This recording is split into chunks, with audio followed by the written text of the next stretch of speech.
गेल्या 10 वर्षापासून कॅनल खात्यामध्ये एकही बोलत आपण कॅनल खात्याचं इरिगेशन डिपार्टमेंटने सिमेंटीकरण केल्यापासून शेतकऱ्याला वाटलं खालच्या की पूर्ण पाणी ताकदीनं आता खालच्या गावाला भेटेल, पण त्याचं झालं उलट. वरचे शेतकरी पाणी संशोधन झाले आणि खालच्या शेतकऱ्यांना नेमकं सिमेंटीकरण झाल्यापासून पाण्याचा पितोडा झाला. माझं म्हणणं गेल्या 10 वर्षापासून स्थानिक आमचा रोष पुन्हा राजकीय पार्टीचे आमदार खासदार हा नाही. आमचा रोष आमच्या उसाला आम्ही आज आम्ही 2 एकर 4 एकर 5 एकरचे मालक आहेत. 50-50 आणि 200-200 एकरचा शेतकरी या ठिकाणी पाणी घेऊन त्याची ऊस भिजत आहे. 200 एकरचा शेतकरी म्हणजे आमच्या तांदूळ पट्ट्यातल्या निम्मी जमीन होईल त्याची भिजायची भिजनाखालची. पण हे पाणी का भेटत नाही? साहेबांनी जे विलासराव साहेब होते त्यांनी योजनाखाली हे सगळ्या कॅनलचं सिमेंटीकरण करून दिलं, कारण खालच्या शेतकऱ्यापर्यंत पाणी गेलं पाहिजे. पण त्याच साहेबाच्या वारसाचं इथे लक्ष आहे का? पाणी नेमकं का भेटणार गेले? दरवर्षी पाणी प्रश्न का निर्माण व्हायला? स्थानिकचे आमदार आता आजी असतील माजी असतील पक्षाचं नाव घेत नाही, शेतकरी ओळखून जातील. त्यांचा या ठिकाणी जाहीर धिक्कार का करण्यात आला की त्यांनी गेल्या 10 वर्षापासून जो प्रश्न झाला तो आजही तसाच प्रलंबित आहे.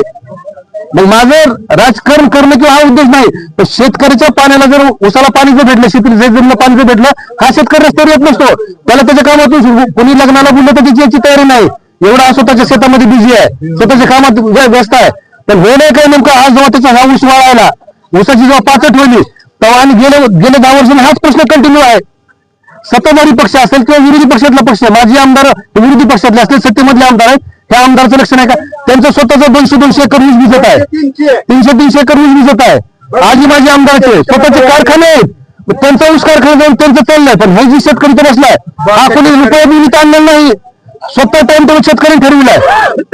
यांनी आंदोलन पुकारले शेतकऱ्यांनी, कारण हा प्रश्न या ठिकाणून या मांजरा पट्ट्याच्या विलासराव देशमुख साहेबाच्या पट्ट्यामधून जे आमदार माझी आजी निवडून येतात त्यांना खरं तर याचे तीव्रता नाही का, याचं गांभीर्य नाही का?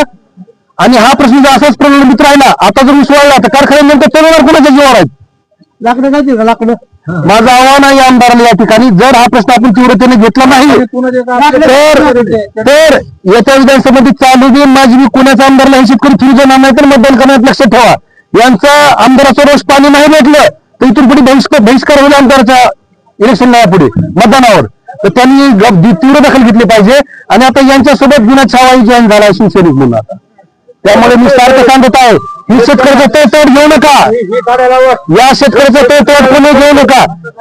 शेतकऱ्याच्या वसपाट कडावरचे वरून पाणी द्यायचं नियोजन बदलून खाली पाणी द्यायचं चालू करा. जे नियोजन साधं कॅनल हे मातीचं होतं त्यावेळेस पाणी भेटत होतं, मातीचं कॅनल असताना सुद्धा पाणी भेटत होतं. मग आज टीएमसी प्रमाणे आरक्षित पाणी शेतकऱ्याला का भेटत नाही? आणि माझं एकही राजकीय व्यक्ती या ठिकाणी करणार नाही. या शेतकऱ्याला ऊसधारक शेतकऱ्या तात्या वारंवार सगळे कोदरे तात्या असतील, सगळे आमच्या सिनियर मंडळी असेल ग्रामस्थ, ते लोक उगाच बसत नाहीत. आणि आमदार राग नाही आता, पण पाणी देण्यासाठी त्यांनी भूमिका ठोस घेतली पाहिजे असं आमचं म्हणणं आहे. त्यांना जर यापुढे आमच्या समोर यायचं असेल तात्या आजी माझ्या आमदार, तर आम्हाला पाणी द्यावं लागलं लक्षात ठेवा. भारत माता की अरे या आमदाराचं करायचं काय? आजी माझी आमदाराचं करायचं काय?